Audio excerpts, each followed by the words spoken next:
Mbote mbote balandi nyonso oyo bozolanda biso balandi nyonso ya chaîne nabino ya camp de prière et puis ya MCR TV au bozolanda biso partout bisika nyonso bozwami dans le monde entier. Ça dépend de l'heure où vous êtes.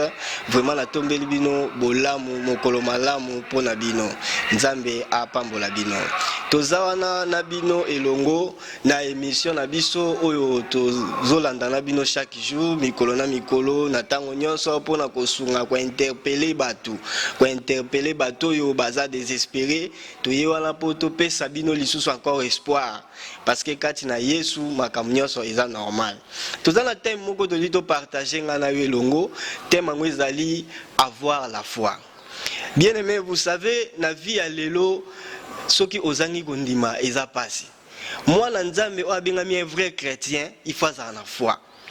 Alors nakoko kene mbangu te sans que totanga na yo Bible totanga no makomi yozo landa biso zwa déjà kaina bik zwa Bible na otsa pembeni banda kotanga na biso elongo.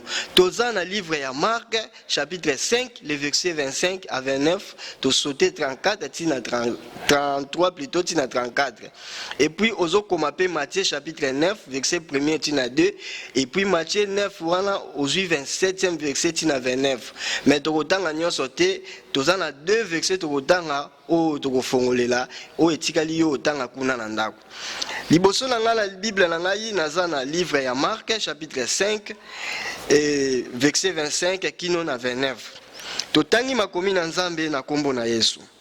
Dans la foule, il y a une femme qui perd du sang depuis 12 ans. Elle a beaucoup souffert chez les nombreux médecins. Elle a dépensé tout son argent, mais elle n'en va pas mieux, au contraire, elle va plus mal. Cette femme a entendu parler de Jésus, alors elle vient dans la foule derrière lui et elle toucha son vêtement. En effet, elle se dit, si je touche au moins ses vêtements, je serai guérie. Aussitôt son sang s'arrêtait de couler et elle se rend compte qu'elle est guérie de sa maladie. To sauté to 33 tina 34e potos en précision. Na 33 balobi la femme tremblait de peur parce qu'elle sait ce qui lui est arrivé. Elle vient se jeter aux pieds de Jésus et elle lui dit toute la vérité. Jésus lui dit, ta foi t'a sauvé, va en paix et sois guéri de ta maladie. Alléluia. Landa biso vraiment na boke binyonso. Lisolo ba ototangela biso awa eza lisolo ya mwana mwasi banaye kotanga makila pendant 12 ans. Bien aimé, eloko ekamusa nga makaso na tangi verset oyo. Muto yazotanga makila pendant 12 ans, yebisanga na yebite. Azaki na conteneur ya makila, to azalaki na usine ya makila. Pendant 12 ans bien aimé ozotanga makila ezo sila te, mozo vivre kaka. Non, ezalaki te ke po emema na liwa mezaki po kembo na Nzambe etalisama. Alléluia. C'est pour cela au monde la Bible dit quelque part alobi le juste vivra par la foi. Tant que tu es un chrétien, tu dois vivre par la foi. Et na lingi na rappeler onongo vivara na foi. Ba oya Nzambe bazondima o pepi likolo. Ata nazo mono te me molimo na ngeza eza pembeni na yo. Alléluia. Nzamba pambola biso. Na koko ke mbangu te soki na défini mateya na ngate na défini thème na ngate. Et thème na ngate c'est notre définition na Bible balobi. Or, la foi est une ferme assurance des choses qu'on espère, une démonstration de celles qu'on ne voit pas. Selon Hébreux chapitre 11 le verset 1er. Or, babi foi ngala lobaka foi eza arme. Eza arme moko ya makasi, eza clé. Oh, ils ont la capacité ya ko fongola, ya ko débloquer même makambo ekangamaki. Vraiment balobi selon hébreu balobi foi eze loko yo. Donc eze loko ozo banza ne loko moko boye nano mona te nano simba ngote. Mozo lik ya déjà ke ozu yango. Ozo lik ya déjà ke ezali. Yango na ko ebisa mwana Nzambe moko na tongo lelo. Bien aimé, ko viva kaloko abatunya sotuté. Et puis tant que mon Nzambe aza na foi kati na ye, amonaka différent na batunya so. Bisika bat ba omone osimba te, bisika bat ba omona ke ko avancer te, mais yo loko za na foi, yo monaka eko simba, monaka eko avancer, monaka eko kende liboso. Ndozo mona foi eza biloko yo ezotalisa na kati ya mutu e mona naka na ba makambu nango na ba fui nango na ndenge yo zosalela yango. Yango moni Jésus azoloba soko za na kondima ta ya mukie lokola graine ya seneve. Graine ya seneve wana soko bwaki yango na mabele oluki yango omona ngo sute. Po elekaka mukie. Mais Jésus azo pousser biso na foi ya niveau ya mukie ya bongo. Oza na capacité ya déplacer ngomba elongwe peke musika. Mais biso bana nzambe to bangaka nini? To lengaka nini? Pona nini tozo banga? Celui qui est à nous est plus grand que celui qui est dans le monde. Mais biso to banga ni tozo koka ko exercer foi na biso te lokola bana nzambe. Foi na biso tozo koka ko exercer angote. Bien aimé, na bondeli yo na bolingo nzambe. Yo mwana nzambe ozolanda ngai. Yo mwana ya camp de prière. Yo mwana ya MCR. Na yebisi yo exercer foi o ezakati na yo. Nengo zano zaka na foi. Soki batata na biso bana kondima, biso pe bana photo landa lokolo, biso pe photo za na foi. Comment biso to vivre ka ba difficulté, biso to mona ka ma passe, mais tandis que toi na ba foi. O ezaka to ko telema to déclarer pe makambo na pe esili. Moi so avait compris.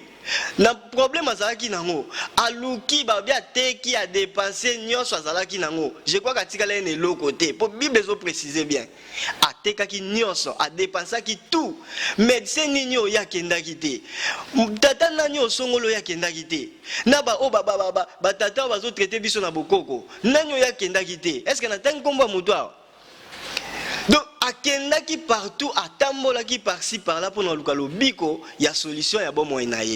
Mais azwaki angote.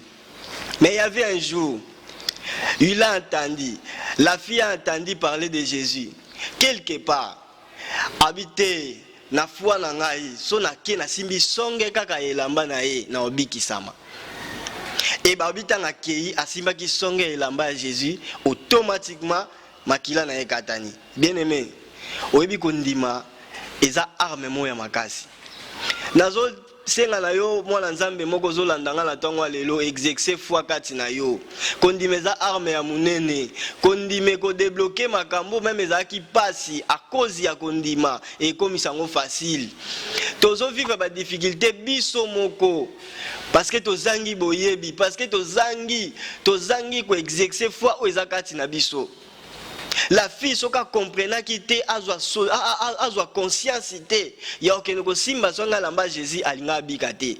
Zonga la Bible bato nyonso Jésus abikisa oyoka kaka ta foi t'a sauvé. Ta foi t'a sauvé. Bien aimé, soki kaka zo baka ta foi t'a sauvé. Totala na nous livre ya Matthieu chapitre 9, premier kino na deuxième. Bongo tomona ndenge kuna Jésus tanga abikisaki ndeko oyo yoka nenga lobi. Bible lobi boy. Jésus montait dans la barque, il traversait les lacs et il va dans sa ville. Des gens lui amenaient un paralysé couché sur une natte. Quand Jésus voit leur foi, ozolanda bien, quand Jésus voit leur foi, atalaki te osoki nini mais kolo atalaki foi o ezakatana kondimo ezakati na ye. Il dit au paralysé, reprends courage, tes péchés sont pardonnés. Et na minute wana ezalaki foi nde salaki ke Jésus alimbisa masumu na ye. Jésus atalaki kondimo ezakati na ye. Eza makamso ezokomela biso te. O tozo raté to simba ngote ba avancement ya ba vie na biso. Makambo kitoko to palpa ngote pourquoi? Parce que Jésus azotala kati na biso kondimeza te. Kati na biso foi ezate. Mwana nzamba kozanga foi te. Bien aimé, na yebisa ye loko moko. Bible zoloba le juste vivra par la foi. Selon Hébreux chapitre 10 le verset 39. Le juste vivra par la foi. Moi nanza il faut bikaka na ondima. Faut bikaka na ondima. Nzoka foi eza ensemble. Eza ensemble ya biloko moko na kati. Na lingi na fongole loko moko. Foi ekomami na 3 lettres. Eza na F, eza na O, eza na I. Na kati ya ba lettre wana misatu eza na signification nango. Nde biloko misatu feza na kati ya mutu.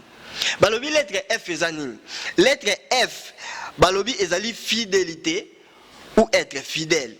Selon Proverbe chapitre 13, le verset 17 et Proverbe 28 à 20. Foi, balobi lettre F est la fidélité. Moutoua za na kondima, il faut la fidèle. Il faut la fidèle, il faut la fidélité na mouto yandimeli. Bien aimé, nazoke na suka nazoke na koshite na fongolela o mibale o rapidement o balobeza obéissance selon Deutéronome 28 1 à 3 et 1 et plutôt balobi eza intégrité ou intègre selon Job chapitre 1 verset 8, Job 8 20, Job 2 3, Genèse 6 à 9, Genèse 17 à 1, Exode 18 à 21. Nde wana ezali biloko ezotalisa esenge na mwana nzambe biloko misato eza kati na ye. Pona ko conclure okekotanga na Hébreu chapitre 11 le verset 3 kino na 6. Na kati ya nyonso toyebiso bien mais soki ozwi biloko otiango na misala nzamba kopambola yo. Alors soki mutu moko asepelaki na liteya ya tongo lelo exhortation ya tongo lelo vraiment na bonde bino bo s'abonner massivement na ba chaîne na bino oyo tolobi camp de prière et puis na MCR TV. MCR TV obeta évangéliste guérison Masinda ba obimisela yo ba MCR TV mwebele eza moi pasi po mona biso. Alors faut préciser au kataka ev.guérison Masinda bien guérison ka ya pamba ba obimisela yo chaîne ba obimisela yo mbala moko l'homme de Dieu azawana. Et puis ko bosa na te o s'abonner aussi na chaîne na biso o ebengami na kombo ya camp de prière. Ndeza ba chaîne oyo okozwa ba mateya okozwa biloko ebele ya bien okosepela vraiment nzambe apambola bino to sali libondeli o pona ko clôturer kanga misu bisike zwami to bondeli Yesu merci pona moment kitoko to lekisa liboso na yo kolo tika liloba ya tongo lelo ekoya na mabele malamu na mitema ya bato bayambi yango kolo pambola bango batia yango na misala ezongisa kondima kati na bango na kombo na Yesu pesa kimia na mitema soki to omona nsusu to ozanga te kokumisa na kombo na Yesu amen. Nzamba pambola biso.